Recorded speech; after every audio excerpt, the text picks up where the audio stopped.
You will recall that the book of Moses begins with Moses being taken up to an exceedingly high mountain.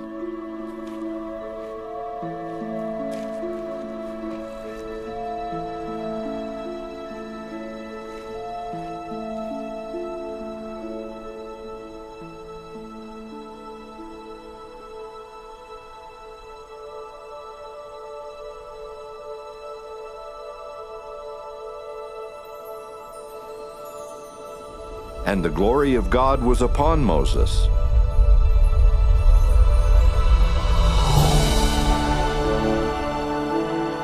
What then followed was what happens to prophets who are taken to high mountains. He saw God face to face, and he talked with him.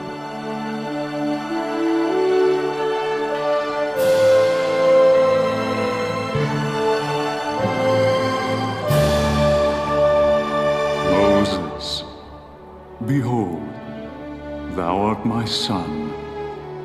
Wherefore, look, and I will show thee the workmanship of mine hands. And Moses beheld the earth, yea, even all of it. And there was not a particle of it which he did not behold, discerning it by the Spirit of God.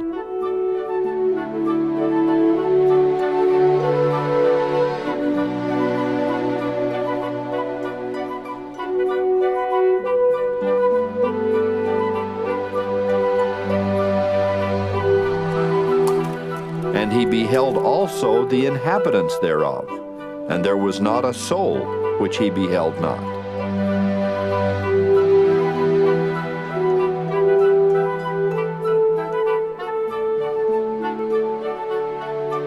This experience is remarkable by every standard. It's one of the great revelations given in human history. But Moses' message to you today is, don't let your guard down. Don't assume that a great revelation, some marvelous illuminating moment, the opening of an inspired path, is the end of it. What happens to Moses next, after his revelatory moment, would be ridiculous if it were not so dangerous, and so absolutely true to form. In an effort to continue his opposition, in his unfailing effort to get his licks in later, if not sooner, Lucifer appears to Moses after God has revealed himself to the prophet, saying, "Moses, son of man, worship me." But Moses is not having it.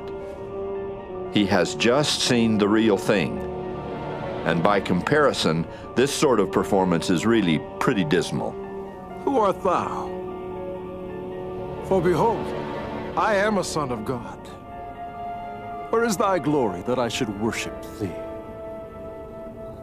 Blessed be the name of my God, for his spirit hath not altogether withdrawn from me, and I can judge between thee and God. Get thee hence, Satan, deceive me not. The record then depicts a reaction that is both pathetic and frightening.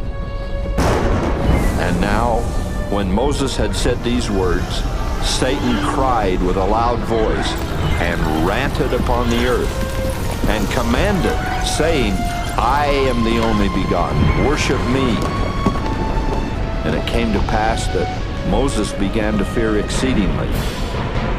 And as he began to fear, he saw the bitterness of hell. Nevertheless, calling upon God, he received strength. Depart from me, Satan! For this one God only will I worship, which is the God of glory. And now Satan began to tremble, and the earth shook.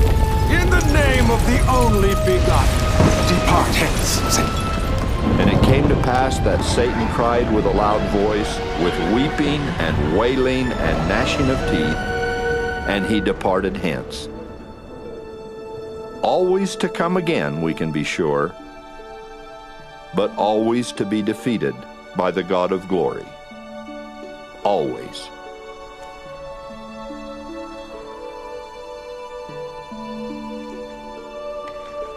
I acknowledge the reality of opposition and adversity that so often come after enlightened decisions have been made, after moments of revelation and conviction.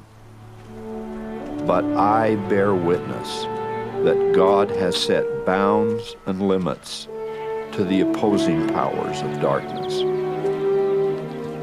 And when the second and the third and the fourth blows come, fear ye not. The Lord shall fight for you.